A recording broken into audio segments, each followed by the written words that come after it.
Hello everybody. In today's video, I'm going to be exploring a topic that's a little bit different from what I normally talk about on my channel, and that's going to be how artificial intelligence works. Now, to break that down, I've broken it into three different categories, and that is categories of data, software, and hardware. And this isn't too much of a departure from what I normally talk about because in a future video, I will talk about how the way in which AI is laid out, and the way in which it was created, it reflects the way in which the universe is created. That is the causal, astral, and physical counterparts.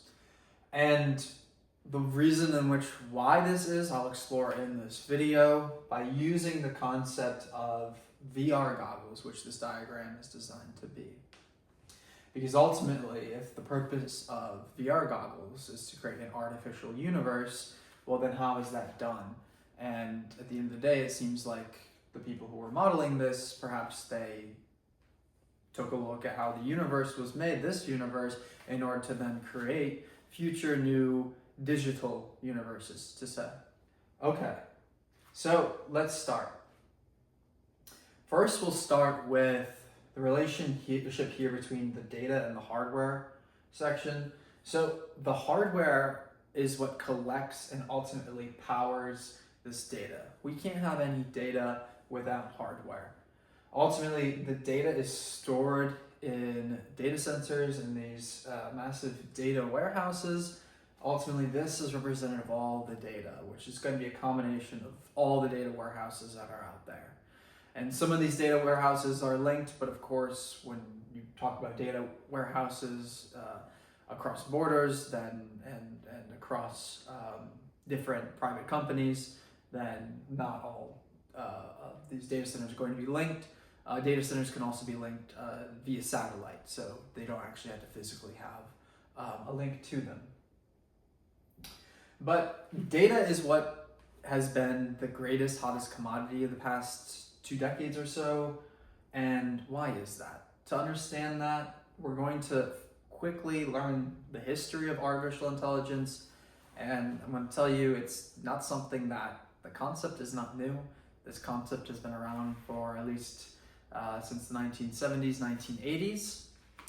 The concept that, at the end of the day, the idea of the software that was always there, the data, the amount of data, we didn't have a vast amount of data to really run artificial intelligence well enough. And then the hardware is something that was the biggest the biggest hurdle that we would find. That's why AI took so much time to get to where it was, is because the lack of data centers, the lack of processing chips or the rare earth minerals, and I'll get to that in a bit.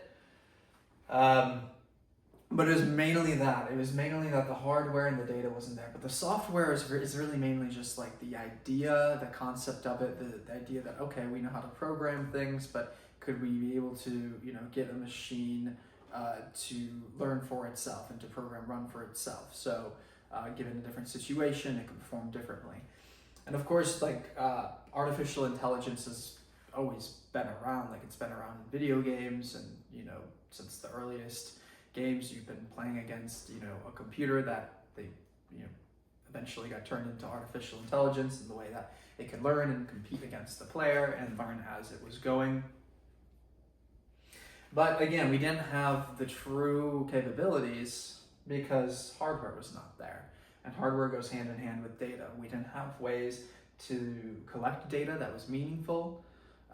Most of the data that we had was going to be text-based and what users have entered in. And for the most part, when it came to audio and visual, the only audio and visual that was available was, people who were able to own cameras and the people who were able to own microphones and uploaded that into, before it was recording studios, now it's the internet. So now everything is up there. So yeah, you jump forward, this is the history of it, and you can understand that the hardware right now, like I was saying, with the rare earth minerals, there are several different wars or hostile takeovers happening United States going after Venezuela and Greenland now. A lot of it because, again, these processing chips and the lithium ions that run these things, they are a very limited resource. Taiwan is another place that manufactures these chips. So there's a huge conflict here where China wants Taiwan for that reason. China wants to take over Taiwan because they have these AI processing chips and access to rare earth minerals. The United States desperately wants to protect that interest as best they can. Alright, and the way in which that they're able to collect data is now more vast than ever. Again, like with the inclusion of the internet, now everything that is posted, not just text-based, not just your tweets, but anything that you post that is has an audio component or a visual component, whether it's a photo or a video, is ultimately going to be stored up into a cloud that will be stored into a data center and a data warehouse that will be used up here as the data that ultimately AI uses to run things. So I showed you how the hardware works. You need hardware to be able to collect data, and you need hardware to be able to process complex, vast amounts of data, especially data that comes in audio and visual components. Like imagine this entire video, taking all of this data and all this information, all the visual components, all the pixels, and placing that into binary code or binary data, much more complex than just a simple sentence typed out on your computer.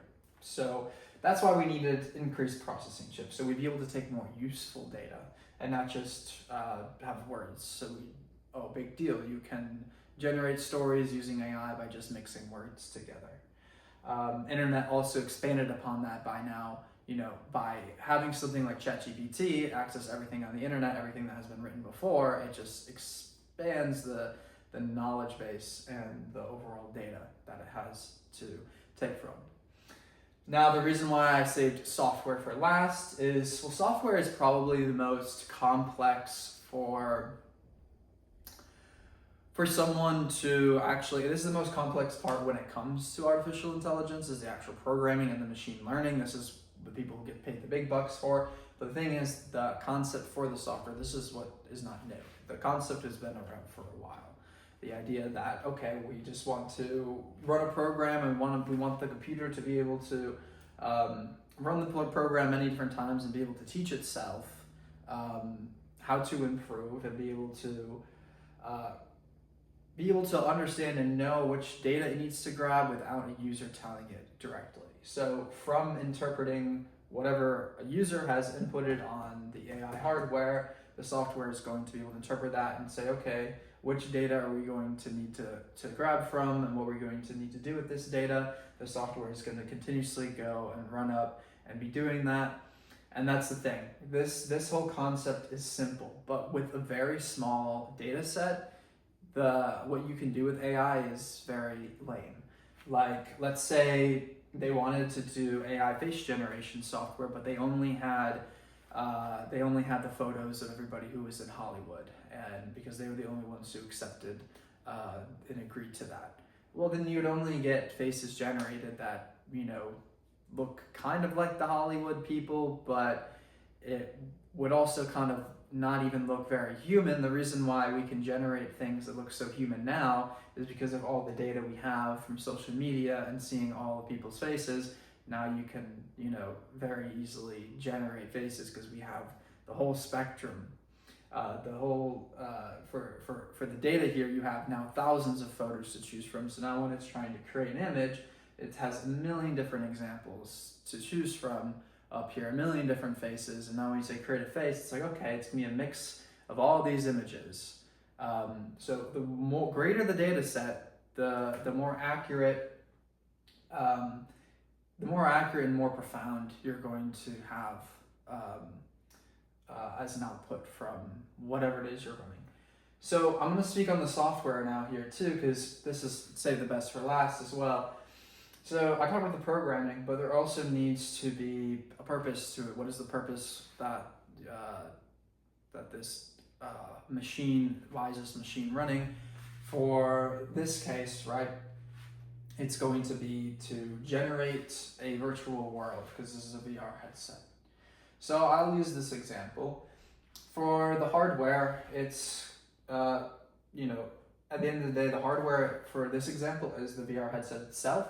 But to be able to get all that data there, it needs to be able to have some way to collect the data. So whether that is using real life photos from Instagram and Google that people have taken photos, or if it's from using all the video game data in the past and all the animations in the past and using that as your data, and then basically having software that generates the same software that would generate a video game world and the visual, audio, and the story components. There would be software there, and it would be able to reference any of the data that was collected before. So this data set here, we're imagining this is all the different video games, God of War, Spider-Man. The software would be able to use all that data in order to create something new, to create a new world, to generate something that the viewer could see. It would ultimately need to depend highly on the hardware that is running. And so in this diagram, you can see I drew this, represents an AI chip. And so you're going to need, the reason why these AI chips are so sought after is because if you can get something down to the size of this, that's a big deal, because then you can bring it directly to a consumer. And these processing chips are able to process so much data, so much information, that it would be able to generate worlds like this, and stream them to you the same way in which you can stream TV shows on Netflix. Here, this point here is representative of the connection that the headset would have to have to, a satellite or a tower, ultimately that's connected to a data center. Because these satellites and these towers are connected to the data centers, the physical data centers that have all the data in them, but there needs to be a way then to translate it to the headset. And so that's what you need here. And this would be something like a 6G chip. And I'm not really talking anything sci-fi here, because Donald J. Trump approved 6G for the United States, and 6G does implement that. 6G implements the ability for AI to be streamed through the towers. So what does that mean? It means right now, if you want to generate something with AI, it takes time. And now with the implementation of 6G, that when you're trying to stream and you're trying to, generate something using AI, it would be instantaneous. It'd be like watching Netflix. The same way you don't have to download something before watching Netflix, it's just streamed to you. Capability of 6G would allow this. So it would allow for these chips to be powered, and it would allow for us to create virtual worlds that the user says, hey, I want a virtual world with flying geese, unicorns, and the floor is purple and pink clouds or something, So somebody says that, they plug that into the hardware, the software recognizes what the user wants, and then it runs through the program, and it selects based on what the user said, selects all the data it needs, and then it generates the music, it generates the sound effects, the enemies, the gameplay, all that, based on what the user has requested. And all that would be instantaneous, because through the 6G chip, you're directly connecting through satellite to data center. So there's no latency, no downtime, you're directly connected. All this is very possible, and the reason why I'm talking about it is Mark Zuckerberg, his idea with Meta, changing Facebook, such a large company with such a large presence, changing that name to Meta means that he truly believes in that future product that he's creating of whatever it is, Meta VR. This is kind of the idea of what they're going to do and what they need. With implementation of 6G, they're able to do that. The one other thing that I know 6G is capable of is it's capable of remotely controlling something like through the Internet of Things, but like from one location, which basically means yes, somebody from the state of Texas could control the temperature of your fridge with the implementation of 6G and having products that are 6G compatible. That's basically kind of what it's saying, and it's also kind of saying like things like drones and all that too could be used, piloted remotely, using 6G connection, which could be directly to satellite, directly from the tower.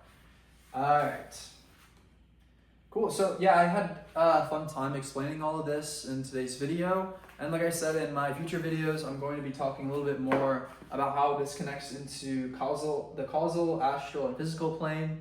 But as you can see here, like I quickly had wrote that the causal plane has to do with your thoughts, that's going on in your mind, and astral is more to do with the emotions that's going on. And so in a sense, data is very unstructured, the same way thoughts are very unstructured. It's only when we have emotions that we can really tell a story, we can really do something with all the thoughts that we have going on. I feel like we had no emotion and we just had thoughts going on, that would be kind of meaningless. There'd be no stories to tell and it'd be all just kind of boring. So that's kind of how the astral is. It has to really deal with the emotional body of things. And physical is just what we see, what was physically going on at the end of the day. So really it is the hardware, the most basic components, where nothing really goes on. Physically, it's just a bunch of, in the physical world, it's just a bunch of, physical beings moving around. But until you understand emotion, you understand, you develop thoughts, then this world becomes much more enjoyable, much more of a mystery as well. And yeah, that was about it for today's video. Thank you all so much for watching. And without further ado, Jai Mahakal.